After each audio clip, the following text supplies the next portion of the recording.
Lady Justice is a true crime podcast, therefore deals with incidents of violence, disturbing imagery and explicit content. Listener discretion is advised. The Lady Justice podcast wishes to offer their deepest condolences to the victims' families and wishes to offer thanks to those that work in emergency services.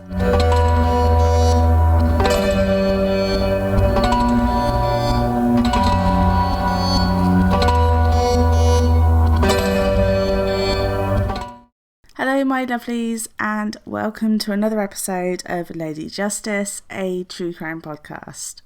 Lady Justice is a weekly podcast that covers fascinating cases, both past and present. My name is Chantel and I'm your friendly true crime junkie with slight caffeine addiction issues. I hope everyone is doing incredibly well and enjoying a brilliant week, and as usual, before I get into this week's episode, I do just want to ask you guys a huge favour. Please support this podcast by subscribing, rating and leaving a review where you can. Because sharing is caring, I do want you guys to go tell everyone you know, share it on social media and get the word out. It would make the world of difference. If you guys would like to contact me about anything, please feel free to do so via social media or my email, which you'll find in the show notes. Just before the act of kindness this week, I'll have a promo from my wonderful friends over at the Blood and Firewater podcast. They are a sibling comedy duo who discuss true crime stories of murder and crime that will most definitely intrigue your innermost crime addiction. So listen out for them.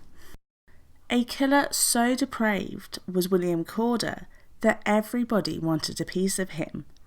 Literally. His crime against his young lover Maria Marten gave infamy to a sleepy English village, and his legacy left tales of curses for the next 200 years. So, without further ado, here is just some background on the location and time frame of this crime. Open up your history books to 1827. A little back in time for this case. The country was ruled by King George IV, and in that year the first published works of Edgar Allan Poe were thrust upon the world. 1827 was also the year that the greatly influential romantic poet and artist William Blake passed away at his home in London. We are heading to the South Suffolk village of Polstead, located 14 miles south of Ipswich and 14 miles north of Colchester in Essex. There has never been anything astonishing about the village, and alas, not much has changed. The pub that is mentioned in this case still survives today. The only thing that has ever made this dot on the map notable is the story we're about to delve into today.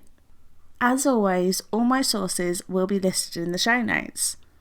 So let's get on it like a carb on it. I would like to begin with the words from one of the magistrates from this case, Matthew Wyatt Esquire. I have never knew or heard of a case in my life which abounded with so many extraordinary incidents as the present.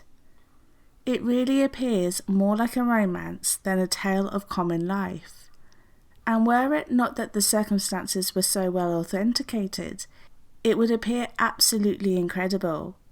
It, however, certifies the remark of Lord Byron that truth is stranger than fiction. Maria Marten lost her mother while she was quite young. Her father Thomas was deeply affected by the loss of his beloved wife, and heavily relied on his eldest daughter to help in the home, mainly with the household chores, and become a mother figure to her younger brothers and sisters. She was known to be a bright girl who, if had been given the correct education, was stated that she could have possibly become a much accomplished woman.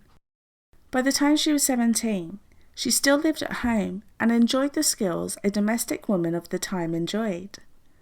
Those that knew her described her as being a woman with a handsome face, a fine form and figure, and moreover, a superior dress accompanied with the most modest demeanour.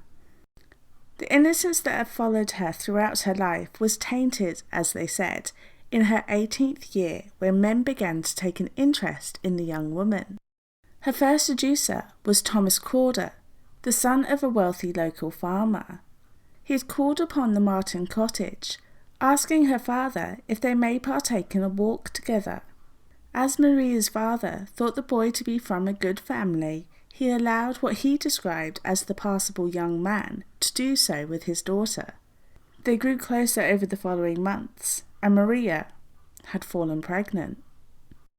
His true colours were exposed though, as he made no move to make an honest woman out of Maria, and soon began, as best he could, to do a 19th century version of ghosting. He did his best to ignore her and her family whilst at market. That was until he was summoned at the magistrate's pleasure, as Maria had in fact asked for him to acknowledge the fact he was the father of her unborn child in court. He did make such allowance, and said that when the infant was to be born, he would provide financial support. The baby born to Maria and Thomas Corder was to die young though, despite careful attention from Maria, and the baby was laid to rest at Polstead churchyard. Maria's tragic story was not to end there, however.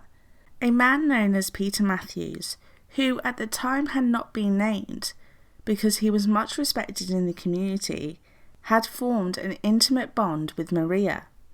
Maria was yet again to fall pregnant.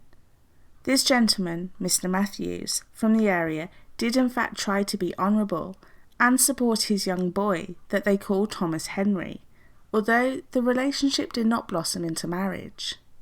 She then fell for someone whose family she had not spoken to for many years. William Corder was the younger brother of her first love, Thomas, with whom she had had her first child. He was 2 years younger than her, had a bit of a reputation of being a naughty boy and a player, but he did seem to be much more honourable than his elder brother. Firstly, he made it publicly known that he wished to marry the young mother. She was swept off her feet by the seemingly kinder Corder, and their relationship had lasted months before, yet again, Maria fell pregnant. Still living with her father and Thomas Henry, her son, she relied heavily on the maintenance paid by her previous gentry lover, Mr. Matthews. 1 month, however, the money had yet to arrive. She wrote a note to the man in question in regards to where the money had gone and when she could expect to receive it. She was given a reply that the money had already been sent. Inquiring at the post office, she'd been told that the note from Mr. Matthews had already been passed through a man named Corder. Maria, telling the postmistress that she had not yet received the correspondence, asked what could be done. The postmistress, a Miss Savage, then went with a solicitor to the Corder home and asked to speak to William, who claimed he knew nothing of such a thing, stating that if he had any note or any cheque with money, his short-sightedness must have prevented him from knowing that that was what was in his possession. Or, it could have been one of his brothers. The investigation then went on to the bank, located at Hadley, who, when they were approached for further information, stated that it was in fact William who had obtained the money from the note. This information was passed on to Maria, who had stern words for her beloved. How could he steal the money of a child and his to-be wife? Knowing that he was in deeper trouble than that of his lover's scorn, but with the law, he then made threats that she should retract her statement that she had made and tell those involved that she had lied. Corder wished Maria to say that she had in fact received the money, but believed it was not enough and lied so that she could receive double. But why would she do this? Her esteem being so low and a woman of ill reputation, the idea of marriage would increase her standing in the community. William Corder knew this and threatened the young and vulnerable Maria with the retraction of his offer.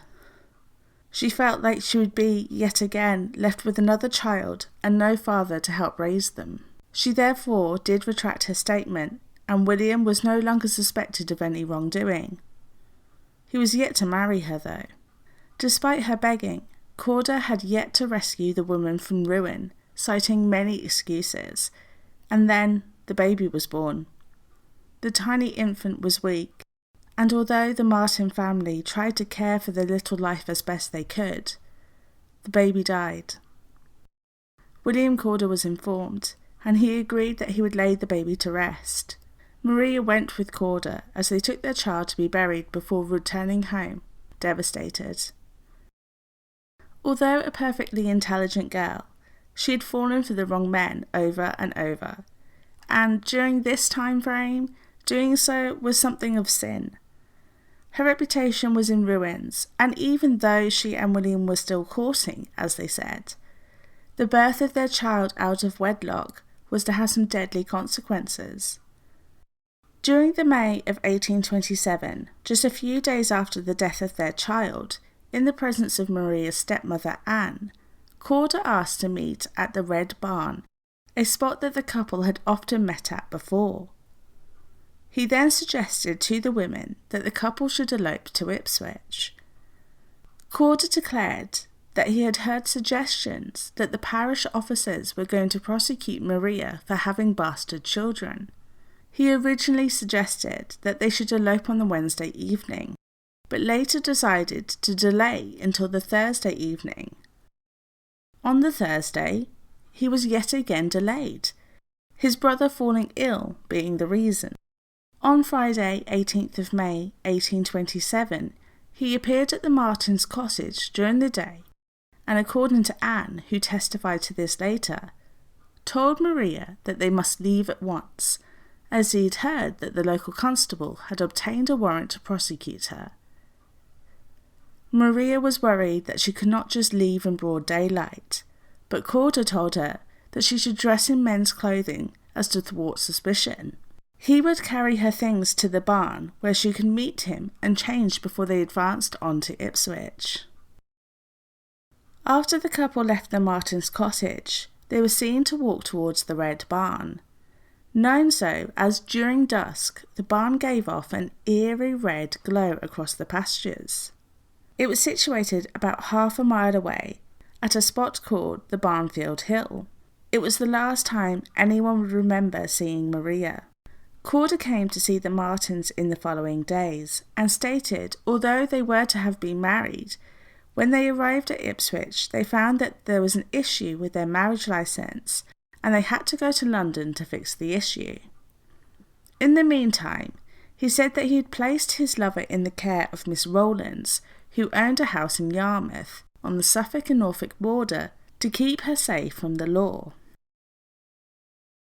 Over the next few months, every few weeks or so, Corder would come back to his home village and see the Martins. Stating that Maria was doing well and not to worry, he said that she could not write to them as she had a lame right hand, that she'd been taken unwell, or that Maria had written to them but alas, the letters must have been lost.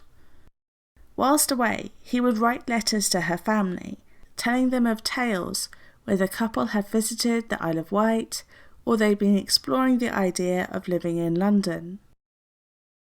On his last visit to Polstead, the family of Maria, knowing that many months had passed and it was unusual for the young mother to not have been in contact, especially with her son that she adored, asked what was happening and demanded that they see their daughter in the flesh. Corder agreed, stating he thought maybe enough time had now passed for any anger that his friends or family would have had at the union of the couple, saying he would send word to the Martins to travel to Colchester to see their beautiful Maria once again. What Corder did, unknown to those living in Polstead, was to move to London and marry. Yes, but not to Maria. He had set up with a woman of good standing who did not know of his past, and he forgot the green fields of home. Whilst the Martins worried and desperately prayed for their Maria, he was living it up. Maria's stepmother, Anne Marten, had begun to have some rather strange dreams just before the Christmas period of 1827. She knew her husband's mind was being weighed down considerably after not hearing of his daughter, and she decided to open up to him. Their relationship was going through a tough time. The worry over Maria had caused some arguments, so Anne, in the heat of one of these such rows, said you must go visit the Red Barn. Thomas asked why, and Anne replied, I have frequently dreamed about Maria. Twice before Christmas, I dreamed that Maria was murdered and buried in the Red Barn. Thomas almost laughed and questioned his wife in why she had not stated such before. Saying that she was worried she would believe him to be superstitious, she had kept her mouth shut. Thomas did think such a thing, and a few months passed before she yet again asked him to visit the barn, as the idea of her dreams had begun to haunt her. To quell any further arguments on the topic, on the 19th of April 1828, Thomas agreed to take a man named Botal with him to search the barn. They began by removing the gravel on the floor of the barn and did discover that some of the earth below had been disturbed. Investigating further, they found it was loose enough that it could be dug. Getting to work, the two men began to dig, and at about a depth of 1.5 feet, they discovered something shocking. A grain sack had been buried, and inside, there were some decomposing remains. They could tell by looking at the sack that the body inside was placed head first, and a green handkerchief was sticking out from the top of the sack. Unsure what to believe, they left what they had found and raced back to the Marten homestead. Thomas had not seen his daughter before she had left, but knew of her fondness of handkerchiefs, so inquired to his wife what colour was the handkerchief that Maria had around her neck the day she walked out of the door for the last time. Green, she replied. That's when Thomas's worst nightmare had become a reality, and the broken father wept. John Wayman, Esquire, was sent for and came to Polstead immediately. He was a coroner and called for an inquest, and the jury was summoned and sworn in on the Sunday morning at the Cock Inn in the heart of the village. Maria's body had been carefully removed from the grain sack and laid out. She was badly decomposed, however still recognisable. The jury and witnesses that were to testify were shown the body of Maria and the items that had been found buried in the ground. The first witness called that day was Maria's sister Anne. She claimed that the body laid before her was her beloved sister, and she noted how the same tooth had been missing and the hair was the exact same. She also pointed to knowing that the earrings, comb, clothes, shoes and leghorn hat that were on the table before her belonged to Maria. Asked about when she had seen Maria last, she said that it was on the 18th of May the previous year. Her sister had left from the back door of the family home between 12 and 1. Maria had been wearing men's clothing and her normal clothes were carried in a bag by Corder, who left at the same time but via the front door of the cottage. Anne told of how Maria had spoken to her about the fact that they had planned to travel to Ipswich to be married the next day, but Corder wished to keep it a secret from his friends. Anne also recalled how on the 18th, Corder had a gun with him. She'd remembered as she'd picked it up and William had become enraged, telling her not to fiddle with it as it was loaded. Wayman then asked of the following months in which Maria was believed to be missing. Anne confirmed that she had not seen her sister and believed and trusted what Corder had said to the family. Thomas Marten, the victim's father, was next called to testify at the inquest. He was greatly distressed and almost unable to speak. He described his daughter in broken facts, speaking of her 3 illegitimate children, and broke down as he said to the jury of his last grandchild. About 6 weeks before the 18th of May, my daughter came home from Sudbury with a child, of which she said she had been delivered, and that Corder was the father. She was very weakly, and some weeks after it was brought to my wife in the night and died in her arms. My wife put it in a box, wrapped in a napkin, and a few days after, Corder said he would take it to Sudbury to be buried. He took it away in the night time. He spoke of how he begged Corder to get his daughter to contact him, telling of the last 3 letters he sent before Corder disappeared to London. The last time he had seen Corder, he was told by the young man, "She is so busy when I am with her, she has no time to write." Thomas's wife, Anne, was the next witness to stand before Coroner Wayman and the jury. Much more composed than her husband, she gave greater detail into how Maria had disappeared and to who may be the prime suspect in her brutal slaying. On the 18th of May, Corder came to me and said that Mr. Barnum, the constable, had said to him that he had a warrant to apprehend Maria for having a bastard child. But to prevent this from happening, he would take her to Ipswich and marry her in the next morning. It was arranged that she would go out in his clothes, which he afterwards brought, and that she should exchange them for her own in the Red Barn. The stepmother had also told the jury of how her son had run home to tell her that he had seen Corder walk from the barn holding a pickaxe. She did approach Corder about this on one of his many visits back to the village, and was told that the young boy must have mistaken him for a local man who just so happened to be a constable named Ayres, who'd been working on a plantation nearby on the 18th. Finally, she claimed of her dreams being that of a great divine power gifted by God and wished that light would come from this great darkness. The last witness seen at the inquest was to establish if Corder was as suspicious as he seemed. George Gardiner had known William Corder from his youth and noted how Corder had been known as Foxy due to his sly manner. He had testified that he had questioned Corder about Maria and what had become of her. Gardiner stated that Corder brushed off the question, saying, "She's all right. I suppose she's just in the keeping of Mrs. Matthews," which struck the man as odd, because why on earth would you not know where your wife is? At the end of the first part of the coroner's inquest, it was decided they wished to speak to the prime suspect, that being the last person known to be with Maria, William Corder. It was known that Corder lived in the City of London. His exact location, however, was unknown. A local constable by the name of Ayres from the nearby Boxford was requested by Mr. Wayman and then sent to the capital. On his arrival, he called upon the Lambeth Street Police Station and requested a meeting with the local magistrate as instructed. On hearing the evidence from the coroner, the magistrate gave assistance in the form of a local officer known as Lee, who had the reputation of being a dedicated and intelligent policeman. The last witness of the inquest, Gardiner, had told of an address at No. 6 Gray's Inn Terrace in the city in which could help locate Corder. When the officers began at the address, they did not find Corder, but were told of a separate address.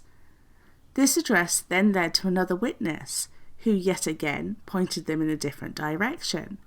It wasn't until they had called upon a few different places that they were told that Corder could be found at the Grove House Academy, Ealing Lane, Brentford.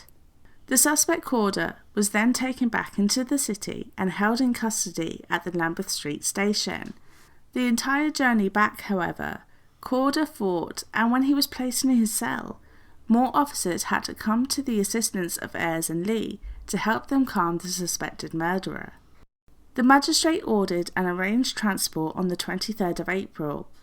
Corder was to be taken firstly by hackney coach to the Bull Inn in Aldgate and then onwards to Colchester. As the hackney coach was open to the public, the fellow travellers were shocked to hear of their travelling companion and his dastardly deeds. Corder showed little respect or remorse for his actions, and many of the passengers moved seats. The second part of the journey from Aldgate to Colchester was private, and they arrived outside the George Inn at 9 p.m. The news of the murderer's transportation had spread, and as the coach was an hour late arriving at its destination, a crowd had begun to form in hopes of seeing Corder in the flesh. Ayres and Lee had not expected the reaction of the spectators and rushed inside the building with Corder in handcuffs. Mr. Smith, the landlord of the inn, took them into a room that he had previously prepared. The crowd was still increasing, and many members of the public were trying to get entry into the building. Mr. Smith then agreed to secure them a more private room at the rear of the property. The two officers spoke about what to do next. Ayres agreed to stay with Corder in the bedroom, handcuffing himself to Corder's right hand and securing Corder's left to the bedpost. Lee then travelled to the local jail at Colchester Castle and spoke to Governor Smith. He raised concerns over the safety of the prisoner and that, possibly of the public, requesting that Corder be kept in the jail. The governor asked if he had an arrest warrant in his possession, but as Lee did not have one, he was refused his request. Not wanting to give up so easily, Lee then visited the home of a magistrate, Mr. Abel, where he yet again stated his case. Mr. Abel then called for Governor Smith to attend the home. Smith told the magistrate that he had many reasons to refuse the policemen of their wishes, stating that without an arrest warrant, the fact that he did not have enough guards to secure the prisoner, and the fact that the crime itself was outside of Colchester's jurisdiction. Despite Lee's pleas, those arguments were enough, and the magistrate ordered the officer to return to the inn and watch the prisoner there until the transport was arranged onwards to Polstead. The following morning, some visitors were allowed to visit Corder in the back room of the inn. Some of these were local magistrates and gentlemen. Sir William Rowley was one of these, and after a short interview, they left ready to prepare further transport. Another visitor was his lifelong family clergyman, Reverend Mr. Seaman, who presented Corder with a nicely bound hymn book and asked if he would accept his spiritual services. He questioned the man on why he had swerved the path of virtue, and anything that was said to him would be kept between him and God. Corder did not speak much, however did acknowledge to his family friend that he was a great sinner, and wished the Reverend goodbye with his kindest regards. Although many people did wish to speak to Corder, so much so that Lee was recorded to have said that he thought he could charge many a fee to see him, which as an honest copper he didn't obviously, there would be one more person that would visit Corder in the candlelit room that Wednesday. Corder had been living with his new wife in London, and her brother, a respectable jeweller from the city, a Mr. Moore, asked to be allowed to speak with William. His only question was simple. How could he lie about living with Maria when he had really married the man's sister? Lee, knowing that this is something that should have been answered in front of a judge, instantly shut down the conversation. Moore, frustrated, left abruptly. The question had had some effect on the prisoner, and he was notably uneasy the next day, only speaking of how he wished to be as free of sin as his new wife. He paced the room constantly, holding a silk handkerchief to his neck before sitting and reading religious text. A doctor was sent to check on Corder, a well-known gentleman in his field, Dr. Nunn. He was left in the room alone with Corder, and it was known that Nunn had spoken to Corder for some time. No one knows exactly what was said, but Corder had suddenly changed. He was deeply concerned and asked to write one letter, that to his mother. At 9 p.m. that same day, something else extraordinary happened. Another charge was added to Corder, that being a forgery. Hearing that Corder was in Colchester, a Mr. Taylor, the chief clerk of Messrs. Alexander & Co. Bank in Manningtree, was accompanied by Mr. Dale of the White Hart Inn, located across the street from said bank. They had asked a magistrate if they could confirm the man being held was the man that they were looking for. They claimed that Corder had unlawfully cashed a cheque of £93, a total of around about £9,750 today. Taylor and Dale had claimed that on the 14th of April he went into the inn asking where he could cash a cheque. Mr. Dale had told him the bank was closed and it may not be open for a few more hours, as Mr. Taylor, the clerk, was not to open the doors until 10 a.m. Corder said he would wait, that he was in no rush, so spent the time at the bar with Mr. Dale. When the bank's doors were opened, he approached Mr. Taylor's desk and asked to cash the cheque. Uneasy that he did not know the man before him, Corder then tried to explain that the cheque had been drawn at the Hadley branch of the same bank by a Mr. Atkins on behalf of himself, a Mr. Cook. He also said he was well known in the local area and claimed that Mr. Dale could vouch for having spoken to him. Mr. Dale did so, and the money was given to Corder. The deception was discovered later the same day. Corder left immediately for Ipswich. When the bank sent the forged cheque to Hadley, they discovered it was all a deep down dirty lie. Mr. Atkins was in fact a Mr. Atkinson who had no knowledge of the cheque. The two men now before Corder had come to check if it was him, because the description given in the newspaper sounded remarkably similar to the man from the 14th. They affirmed to the magistrate that he was the same man. Both of the men, in a one-sided heated demand, asked for the money back, but left disheartened when Corder wouldn't even look at them. The magistrate added forgery onto the charge of murder because of the extra evidence that was given by Officer Lee, who recalled that when he searched Corder's home in Brentford, he had a substantial amount hidden in his writing desk and much on his person when he was arrested near the Red Lion pub. Sir William Rowley, who had visited Corder on the first day in Colchester, had arranged transport, and it was decided they would begin to move him from Colchester to Polstead at 11 p.m. that evening. This was partly due to the excitement of the locals and the crowds that had gathered, but mainly due to the fact that on his way to the Cock Inn, in which the inquest was taking place at, his carriage would have to pass his aged and much heartbroken mother, who was greatly respected in those parts. Sir Rowley wished to spare the woman any further pain. They arrived at 2 a.m, and for most of the journey Corder had slept soundly, but at Stoke Hill, near Polstead, he awoke. On passing his mother's house, he became agitated, and he told officers Ayres and Lee how his family had suffered many deaths in the past 15 months. It was the most he'd ever spoken to the two men in their few days together. He pointed to the pond where his brother Thomas drowned and the house in which his two older brothers died of consumption. Corder wiped a tear from his eye as he claimed he was the only branch of the family left.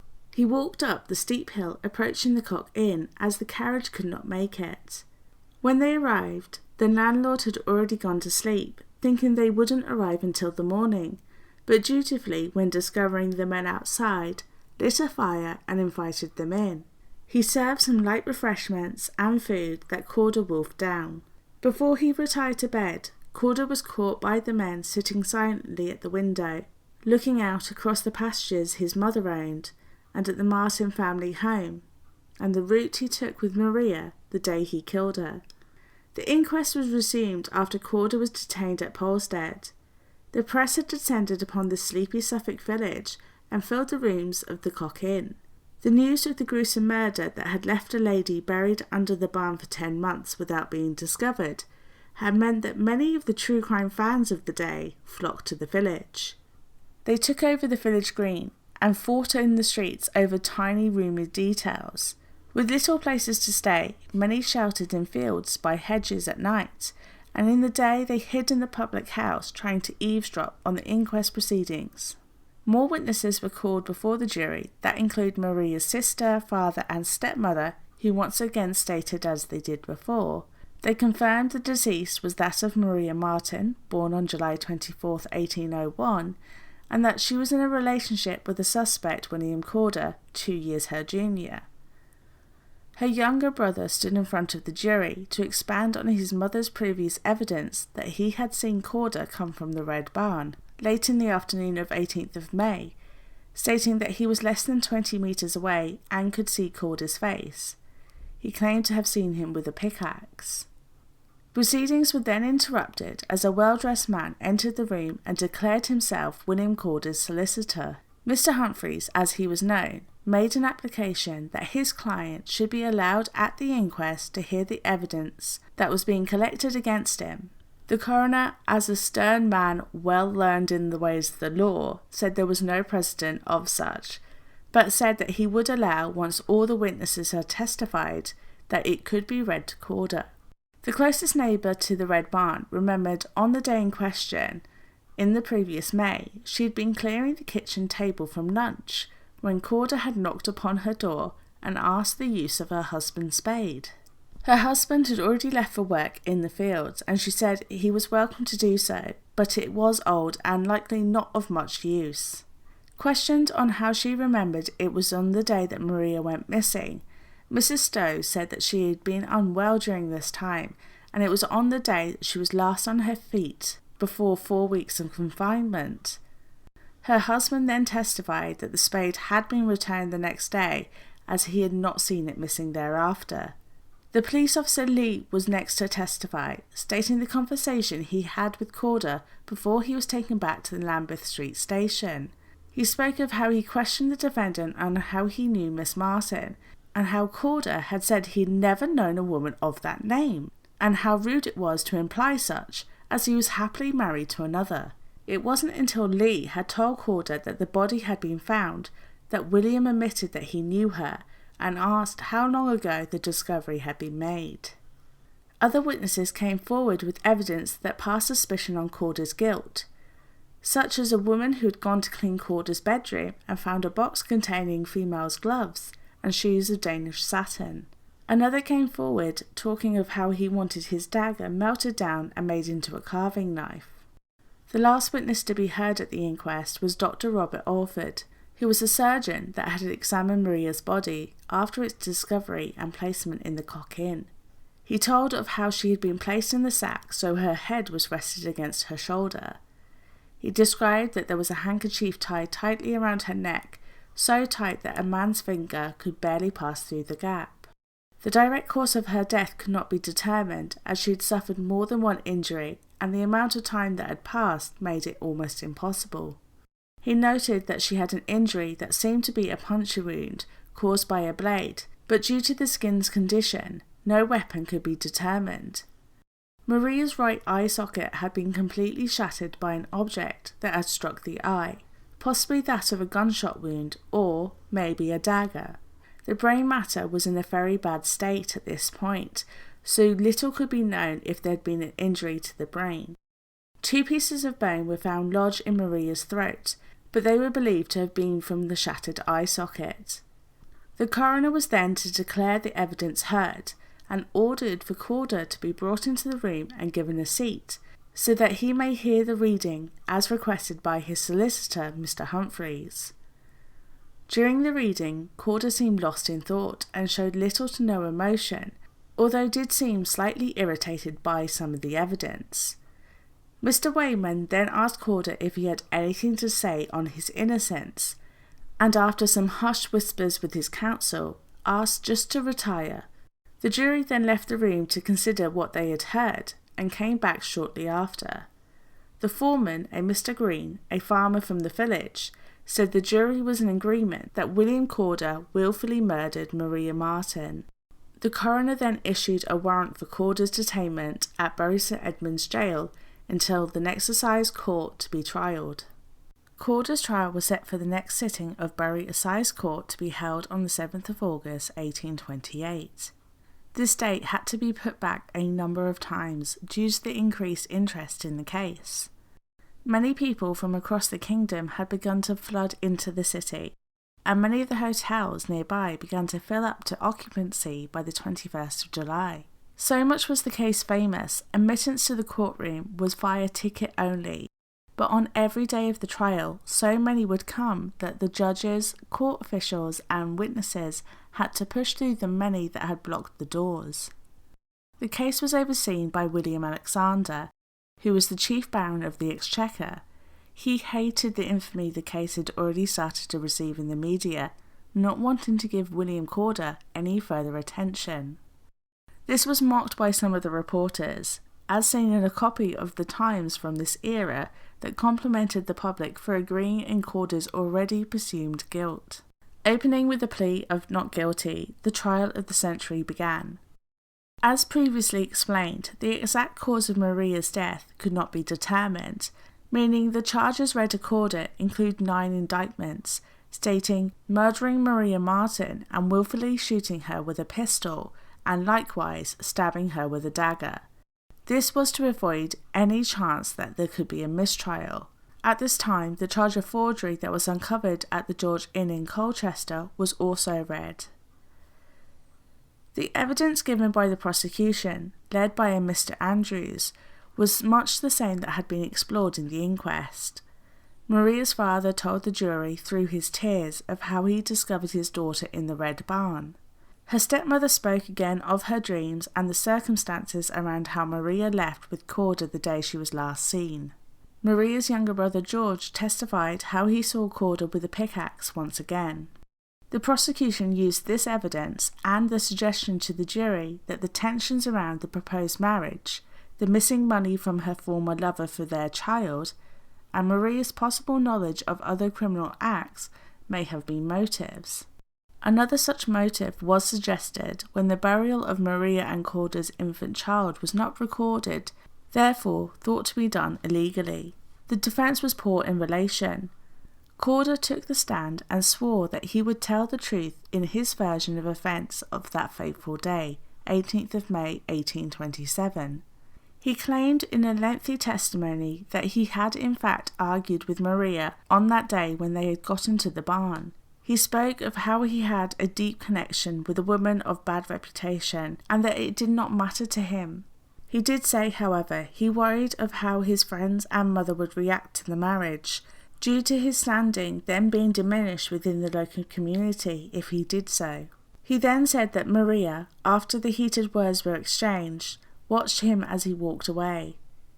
When he reached the corner of the field, he heard a gunshot ring out, and then he ran back in a panic to find his love laid on the ground, a pistol he owned not far from her corpse. He asked the jury to give him the benefit of the doubt, that he understood how it looked, especially after he admitted that he did conceal the body in a bed that no suspicion would fall on him. That was the end of all the jury needed to hear, and after the judge's remarks, they retired to only return after 35 minutes. The courtroom was abuzz with the masses of press and public waiting for the foreman to read out the much-awaited verdict. Guilty.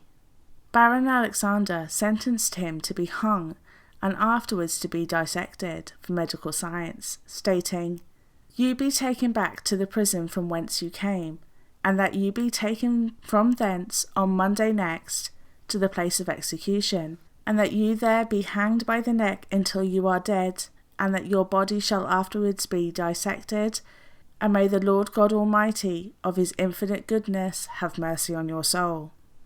As a man that grew up in the church, Corder spent the next 3 days suffering whether he should confess his crimes before he stood before the pearly gates. He spoke with his jailer, his reverend, his wife from London, and the governor of the prison, Mr. John Orridge. He then gave in and strongly denied any stabbing of the young mother, but said that after their argument, in which she was redressing into female clothing, he shot her in the eye by accident. Corder was taken to the gallows at Bury St Edmunds Prison on August 11th, 1828. It was an event that had been talked about far and wide, and the newspapers of the time reported that almost 20,000 spectators came to watch as Corder was to be hung by the neck. Corder, too weak to stand without support from the guards, was to pass through the heckling crowds before stepping up and saying his last words at the request of the governor. "I am guilty. My sentence is just. I deserve my fate. And may God have mercy on my soul." The hangman then placed the hood over the murderer's face to the cheering of the onlookers, and the trapdoor fell just before noon. The body of Corder was left hanging for an hour by John Foxton, the hangman, before he was cut down and stripped of his clothing that Foxton took as his right. Carried back towards the courtrooms at Shire Hall, he was placed on a table. A surgeon in attendance then cut the abdomen of the dead man to expose his muscles, and the doors were then swung open so that those that wished to view Corder could come and pass the body. Almost 5,000 people did so, and they eventually shut the doors at 6 that evening. The body was then transported to Cambridge University, where the next day a dissection and post-mortem was taken place. As only bodies of the executed could be used for medical science, this was done in front of medical students and interested doctors who had requested such a viewing. The fictional work of Frankenstein by Shelley had been published in 1818. However, in an almost twisted narrative, there were rumours of galvanism had been used on Corder, to which many of the public thought they were trying to raise him from the dead. In fact, a battery was attached to the limbs of Corder's body, but for the purpose of showing contractions of the muscles rather than a more immortal experiment. Corder's cause of death was questioned, as they believed the cause of death was not that of being hung by the neck. Many of those present said they saw Corder's chest was actually rising and falling for several minutes after the drop. The executed man's sternum was opened and organs examined, but the cause of death was officially noted as being compression of the spinal cord. The body was then scalped by Dr. George Creed and the skeleton reassembled. The brain had not been able to be examined, so the surgeons conducted examination on Corder's skull. It was asserted thereafter that the structure was profoundly developed in the areas of secretiveness and destructiveness, with little evidence of benevolence or respect. This may sound odd to us now, but is how many thought of how the brain worked at the time. The famous early criminologist Lombroso based much of his studies on the appearance of criminals, such as the width between the eyes, the prominence of the forehead, or how big someone's ears were, each determining a different criminal trait. Many busts were made of Corder, and one still exists on display at the Moyes Hall Museum in Bury St Edmunds. Several copies of Corder's death mask, in which a wax or plaster mould is made of a dead person's face, were made, and a replica of one is still held in the Moyes Hall Museum. Artefacts from the trial, some of which were in Corder's possession, are also held at the museum. Another replica of the death mask is kept at the dungeons of Norwich Castle. Corder's skin, that I had previously mentioned being removed, was tanned by Surgeon George Creed, and used to bind a book that had an account of the murder. Now, who is ready for something spooky? Corder's skeleton was kept by the surgeon Dr. George Reed at the West Suffolk General Hospital, originally for the use of medical students, but then placed in the entrance, rigged so the hand would point towards the donations box. Upon the death of Dr. Creed, the remains of Corder were bequeathed to a good friend of Creed, a Dr. John Kilner. During the late 1870s, his fascination with the skull had become less professional, and he hatched a plan to steal the murderer's skull and replace it with another. On the night he planned to do the swap, he entered the deathly cold room and proceeded to light 3 candles.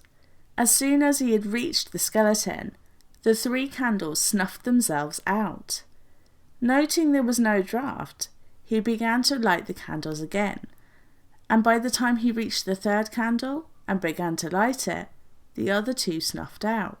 Trying a few more times, but never being able to light more than 1 candle at a time, he continued his theft by the dim light of 1. Kilner had noted that he did feel something in the room that night. However, he was a man free of superstition, claiming that he believed none of this mumbo-jumbo nonsense about ghosts. When he'd finished removing the skull, he took the piece home to add it to his collection by giving it a good old polish and mount before it was placed in an ebony box inside the cabinet of his drawing room. That's where the weirdness began to increase, if you hadn't already got the heebie-jeebies from the candles. A few evenings later, he was hard at work and wanted no distraction. His maid announced to the irritated Kilner that he had a guest. A man that was proper old-fashioned looking, wearing a furry top hat and a blue overcoat with silver buttons. Kilner followed the maid by a lamp to the surgery room. The room was illuminated only by the twilight dancing through the window, and it seemed that there could have been a man by the window. As Kilner approached, however, no one was there. But you get that feeling that you're not alone and you're being watched. That's what Kilner felt in that empty room. 2 nights later, he was looking at the evening draw-in through the window across his garden. At the end of the lawn was a summer house that he saw a man's figure stand close to. The man was wearing a beaver hat and had a great coat of times past. Curious to know who his visitor was, he went to the garden to find no one there. Feeling more and more uneasy, he noted to close friends how he felt his footsteps dogged by someone who wasn't there. Doors began to open and close by themselves. Walking could be heard throughout the house when everybody was asleep, and heavy breathing was heard behind closed doors, that when opened, no one was there. Kilner also noted how someone was muttering to him when he laid in bed. After 3 weeks of psychological torture, Kilner wanted to be rid of the only thing he believed that could be causing the strange occurrences in his family home. However, the skull was now highly polished, so it could not be returned to the hospital without anyone noticing. He waited just a few more days to see if the odd things that were happening would cease before he would find another way of disposing of Corder's skull. The very next night, Kilner slept with his door open. An hour after he fell asleep, he awoke suddenly by a sound coming from downstairs.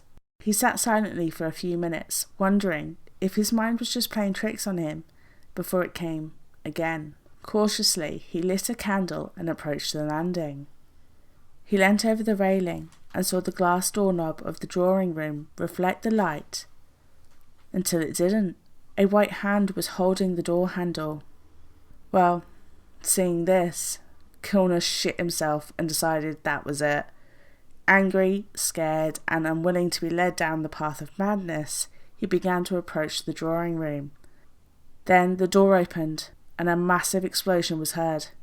Not even at the room yet, he stopped suddenly and picked up a large heavy candlestick as a weapon and entered the drawing room in which Corder's skull was kept, only to reach the doorway and a gust of wind so strong billowing towards him with such force it blew the candle out. Pushing through, his bedclothes fluttering around him, he reached for a match. As he struck it, he noticed some dark specks on the carpet. It dawned on him what had happened. The ebony box in which the skull was encased had splintered into 1,000 tiny pieces. That's when Dr. Kilner decided he'd lose no time in getting rid of the cursed skull. He decided he would pass the skull off as a gift to a man he thought would appreciate it. A close friend of his, Frederick Hopkins, who was a former prison official, and now the owner of Bury Jail, in which Corder had been executed. He presented the gift to Hopkins whilst meeting at a hotel for lunch. Kilner told his trusted friend, "As you are the owner of Corder's condemned cell, and the gallows in which he was hanged, perhaps it won't hurt you to take care of his skull." Hopkins accepted such an unusual gift and left, but misfortune began the moment he stepped away. At the steps of the hotel, he fell badly, and the skull, that was wrapped in a silk handkerchief, slipped from his grasp. It bounced down the steps and was exposed at the feet of a local gentlewoman, Lady Gag, who, as you can imagine, screamed bloody murder. The damage done to Hopkins' foot was so bad he was laid up in his bed, of which was inside the jail at the old governor's residence, Gyve House. When he was back up and at it, the next day his best horse fell into a chalk pit and broke her back. Over the next few months, Hopkins knew of only illness, sadness, and financial burden. Both Kilner and Hopkins had many successful property deals that went sour rather quickly, and both were declared bankrupt. After much discussion, they decided they must rid the world of its curse, and went to bury the skull on consummated ground. It was said that as soon as the skull touched the ground, the evil deeds that had been done reversed, and the curse was lifted from the men. The body of Corder was finally cremated after 180 years at a small service attended by some of his descendants.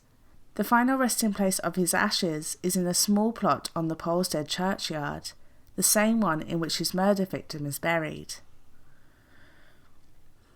What happened to the scene of the crime? Well, it was picked apart by souvenir hunters to the point where the planks of wood on the sides of the structure were taken off, broken down, and sold as toothpicks. Stories of the murder that engrossed the imagination of an entire country led to plays and songs being produced and shown throughout the many music halls. The village of Polstead had over 200,000 visitors alone in the year 1828, leading to the legend of the lover's deathly tale being spread further. The grave of Maria can still be seen in the churchyard today. And although there was a fire at the Martens' cottage, it had been saved by firefighters and is currently being run as a B&B.